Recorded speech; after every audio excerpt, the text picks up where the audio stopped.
I just thought I'd show you this method of securing lath and plaster walls.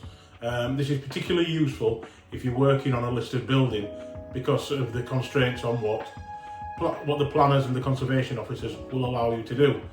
So I'll turn the camera around and I'll start to show you. So you can see here, I'm through to the old lath and plaster, and these are, well, it looks like we've got a combination of both riven and sawn laths. Now this is important because if the conservation knows you've got riven laths, they will insist that if you replace the laths, they replace with riven laths. Sawn laths are far cheaper than the riven laths, and quite honestly I don't know why Heritage insist on riven laths when you're never ever going to see them. But like I say, if you're doing a remedial job, they expect you to replace with like for like materials.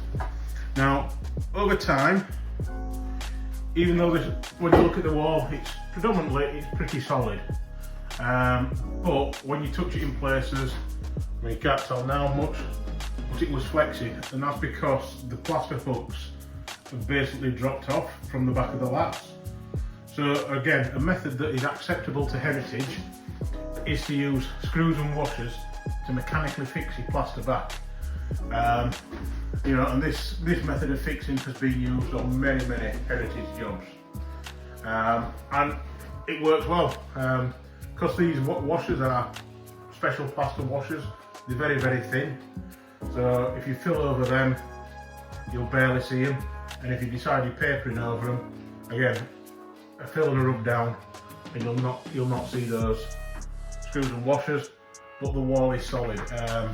And before it was bouncing quite a lot when you touched it, but now it's back solid. I'm quite happy that that's secure because there's, for the biggest part of the wall, it's, you know, it's nice and solid. The plaster's in one piece, albeit delaminating from the lats at the back. Now here below, what we've got here, Heritage won't allow that. At some point, the lower part of the wall has fallen off, and it's been re-skimmed using a gypsum based plaster rather than lime plaster. So if you're on a Heritage job, that's not acceptable.